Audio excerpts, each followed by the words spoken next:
Hey everybody, it's Jason Blaha here, and once again it is time for my client Michelle's vlog, and we started the week off with a PR. We got 150 on a pen bench press, and for those who are looking at it, this really isn't a partial. I have my lifters stop, an inch or closer to the chest if they can get it there, and then press up off the pins, and it is always most difficult off the pins. Notice that she struggled just a little bit breaking it off, and then it just shot up, because again, she got strong triceps. All right, our first accessory movement is the floor press.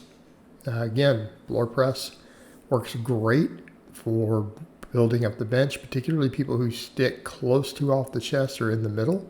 It's a great pec builder, again, for anyone who needs to limit range of motion for shoulder health purposes. And I like to use this as a primary builder for a lot of people. Again, particularly anyone who's had a history of any sort of shoulder issues, or if we've come out of a phase where the pec tendons are a little inflamed, the shoulders are a little inflamed from deeper movements like, a lot of dumbbell pressing, things like that. It's great to work in because I find it's just as effective as other pressing for bringing up the pecs.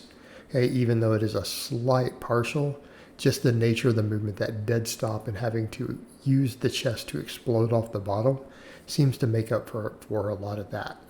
Even though, and a lot of it's because, again, we lose leg drive and things like that. All right, so afterwards she does JM presses, which she is phenomenally strong at. Again, very, very strong triceps. The only thing limiting Michelle's bench now at this point, and we hit a good 160 the other day, the only thing limiting her bench is just getting more pecs, a little more front delt, but I'm going to say it's largely pectorals at this point.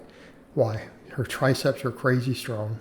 I mean, look at what she does with JM presses. Her lats are strong. I mean, she can crank out 10 pull-ups. Okay? As a woman, she's cranking out 10 pull-ups. All right? That is, for anyone who's ever coached or worked with women, that's not normal. That's not average. Okay? A lot of ladies out there, would love to just get one or two pull-ups or chin-ups. She can crank out sets of 10.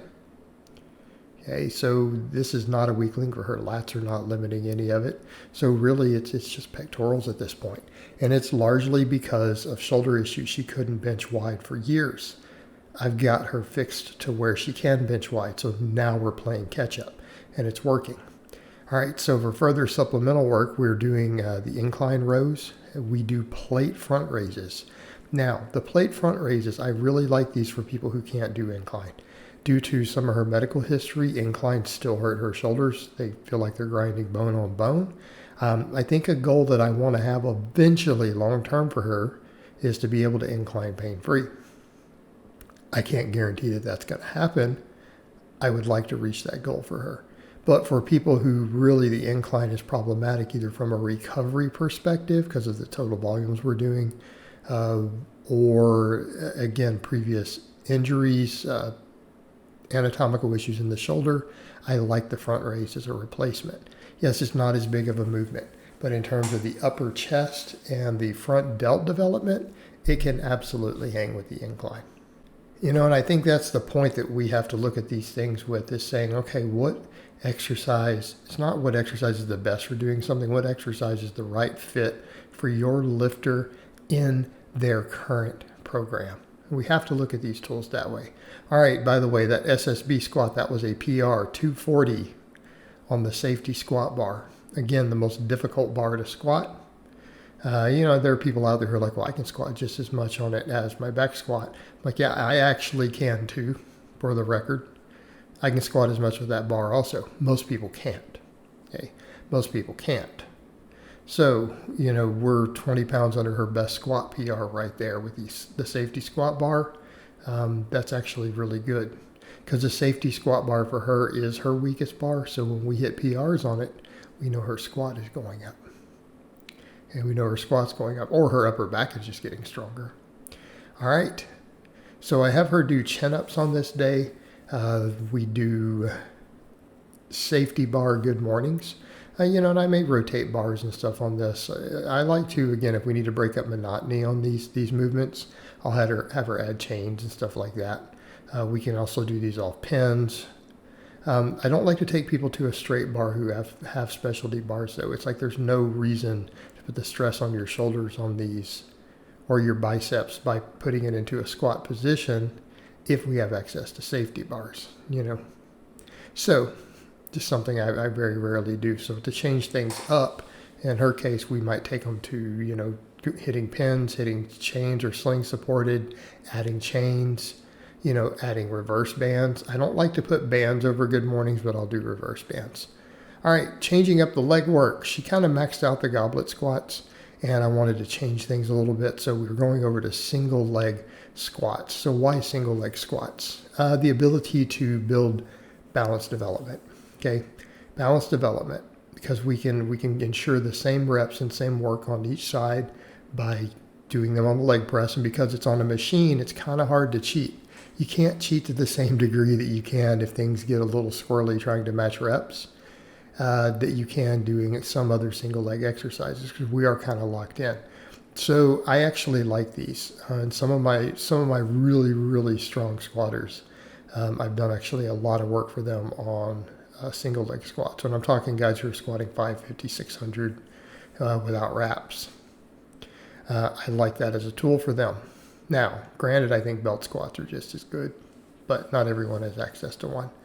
But this is, again, one way to find a different use for the leg press in a way that meets our needs, right?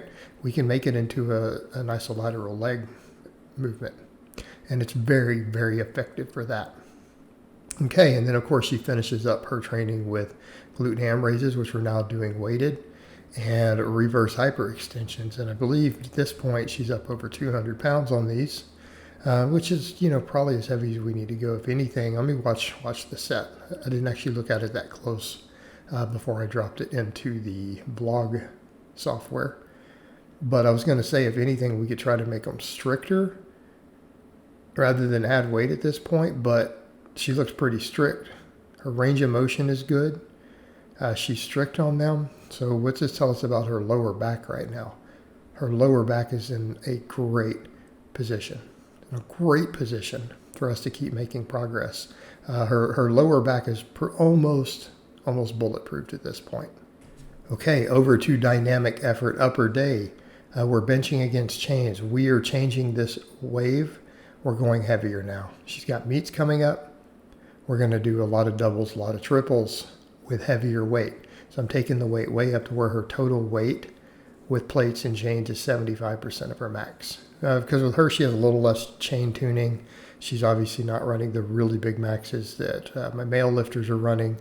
So she has less access to chain variety. So we just make sure that she gets 75% total when she adds the chains. Normally, I'd like to see something like 50% bar weight, 25% chain. I can't always do that for her. And just like I can't do that for some of my guys who aren't pushing really big numbers or who have only one size chains at their gym, so on and so forth.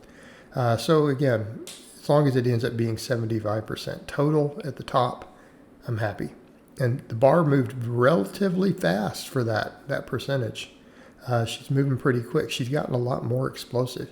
She used to be strong and slow. You guys remember that early on? Now she's strong and fast. All right. So supplemental work, we do dumbbell presses. Why? Because her chest needs to come up.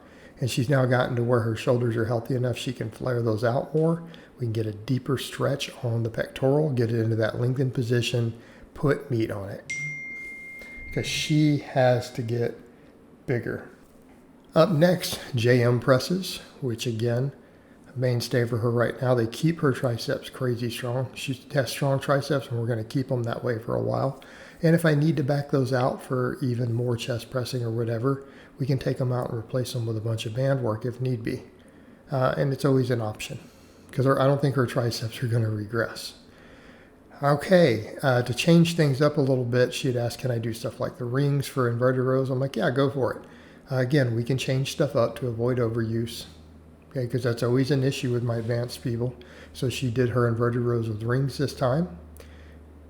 And then we have more plate front raises, which again, without her being able to do an incline, we can do these. Now, I could also replace these with overhead pressing as need be.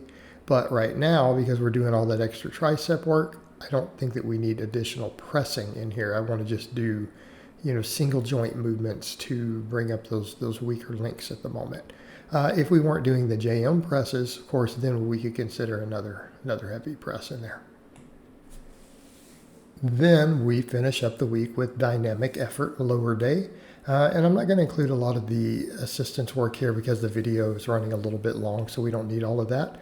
But the same thing that we did before on the bench press, we're doing now with squats and deadlifts.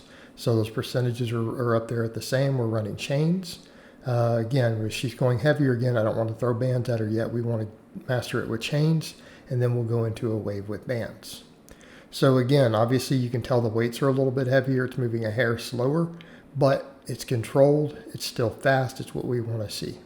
And then we finish up with the same stuff that we did last time. It's going to be chin-ups, single leg presses, reverse hypers, glute ham raises, all that stuff. All right, guys, but that's really all I have to say on that today. I hope it's been informative, and I'll talk to you guys next time.